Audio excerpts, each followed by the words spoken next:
What's up, people? DevSage here, and in this video I'm going to be teaching you about generics in TypeScript. Generics play a huge part in the software engineering world. A major part of software engineering involves building components and functions that are largely reusable. Components that are capable of working on the data of today as well as the data of tomorrow will allow your application to be fairly flexible, especially when you're building larger scale systems. TypeScript generics play a huge role in making your functions reusable.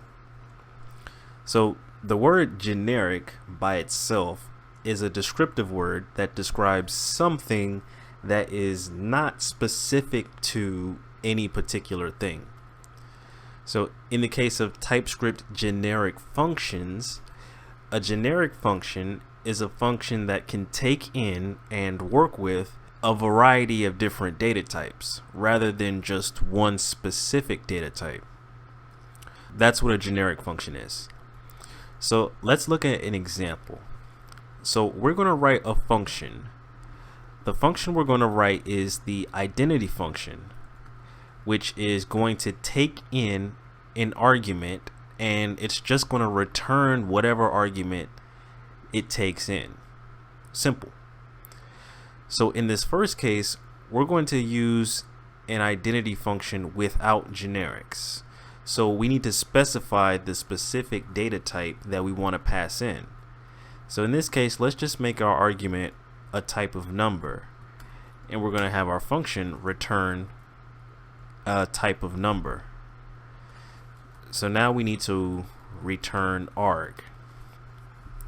So this is a non-generic function. This function takes in a specific data type and it returns a specific data type. So how do we modify this identity function so that it can take in any type of variable? Well, we can use generics.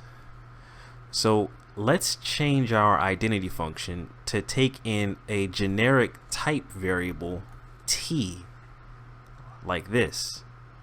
T is a special kind of variable that works on types rather than values. So now we can change number here from number to t, and likewise again over here. This is a generic function. This is an identity function that has a type parameter t, which is a generic type. It could be any type. This function takes in an argument which is of type t, and it returns a value that is of type t. So this reads like the function identity has a type parameter t. It takes in an argument which is of type t, and it returns a value that is of type t. That's how you read this. This is how it. This is how you interpret this. The identity function has a type parameter t, takes in an argument of type t, and it returns a value that is of type t. Okay. So what you might be thinking right now is, well, hold up, Dev. Well, if we want to be able to use any data types in our functions, why do we have to use this type parameter? Why can't we just use the any type? Isn't that generic? And the answer is yes. The any type is technically generic, but it's not very helpful. It's too broad. We actually lose information about whatever type we originally pass in. What do I mean by that? So let's say instead of using TypeScript official generics here, let's just rewrite our identity function but using the any keyword. So let's say function identity. We have an argument which is of any type, and this function returns any type. And let's return arg.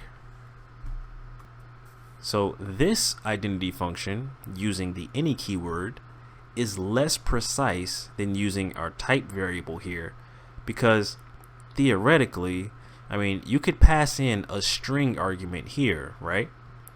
But you could return any type here. You could return a Boolean, a double, or an array. It's way too broad. And it's especially not helpful in this scenario where we want to be sure to return the same type that we passed in. Like, I could pass in a string here, and I could go inside of our function and I could say arg equals false. And this is perfectly valid TypeScript. TypeScript is not going to complain at all. Just using the any keyword is just a little bit too open to be helpful. Whereas if we use a type variable for our generic, we know a little bit more information. We know that the type that we pass in, whatever type that will be, it's going to be the same type that's going to be returned. So that's the confidence that we can have using type variables that we can't have if we just use the any keyword. So let's get rid of this. So now that we know how to write a generic function, well, how do we call it? Well, we can call it in one of two ways. The first way, which is probably the least common way, is to do something like this. Let's say let output equals identity, angle bracket, the type that we want our type variable to represent, and then the argument here. So in this case, we have the name of the function, passing in the type that we want t to represent, along with the actual argument to the function here. So that's one way of calling a generic function. So let's explore the other way. So let's say output 2 equals identity, and we just pass in the argument to the function and we omit the type. And this way is the more normal looking way. In this case, we're using something called type argument inference, meaning that we want the compiler to guess what the type of t should be based off of the type of the argument that we pass in here. Now, obviously, it's probably more convenient to do it this way as opposed to the first way because it's less typing. But if we were to use more complex types more complex than just strings or integers, then it might make more sense to use the first way so that we can make sure that the compiler gets the type exactly right when your program runs. Okay, so let's go ahead and delete this. So when you begin to use generics, you'll notice that when you create a generic function, the compiler will require that you use any generically typed variables, like t, for example. It will require you to actually treat t as if it could be any and all types. So let's go inside of our identity function. And let's say we want our identity function to print out the length of arg here. So if we wanted to do that, we might be tempted to come in here and say console log arg.length. But this is actually not going to work. When we do this, the compiler gives us an error saying property length does not exist on type t. It's saying this because it's treating t as if it literally could be anything. T could be a Boolean, or it could be null, which don't have length properties. So I guess one way around that, I mean, let's say we actually intended this function to work on arrays of type t's instead of t itself. So if we add angle brackets here, we can change the meaning of this function to say we want to take in an array of type t's and we want to return an array of type t's. And TypeScript will recognize, okay, this is supposed to be an array of t's, and arrays have the length property, so the error disappears. Okay, cool. But I mean, what if arrays aren't what we want to work with.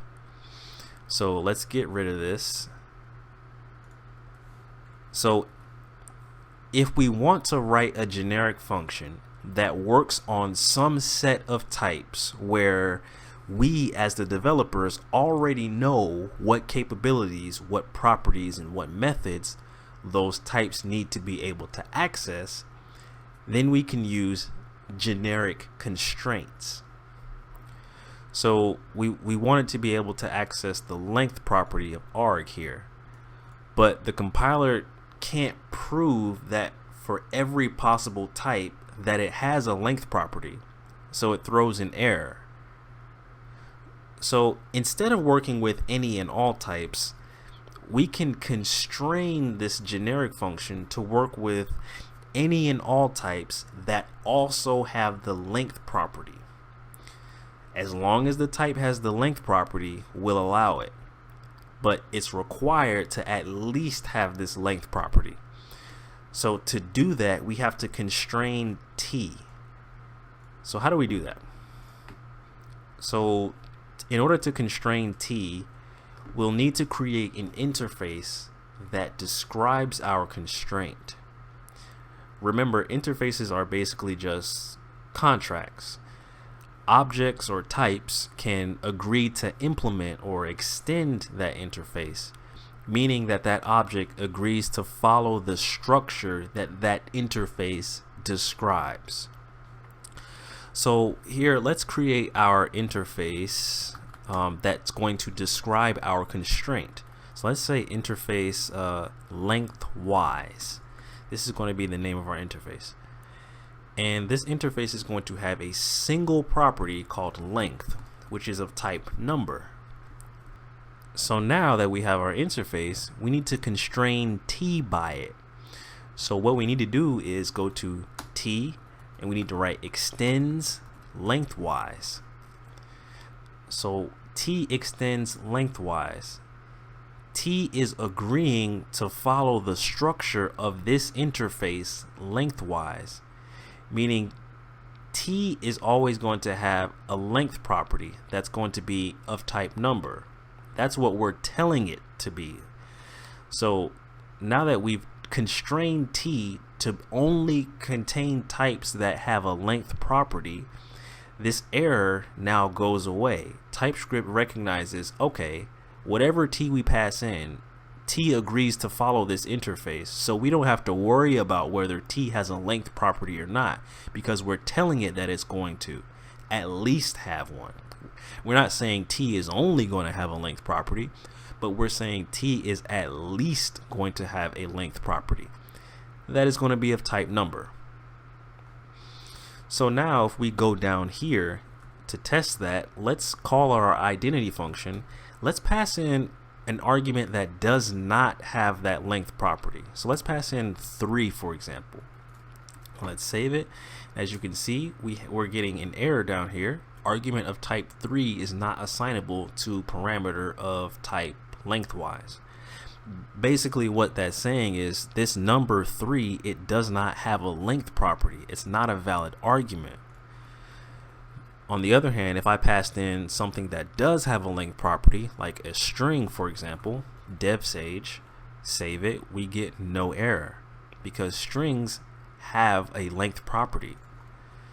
Likewise, if I just passed in an object with a length property inside of it, we get no error.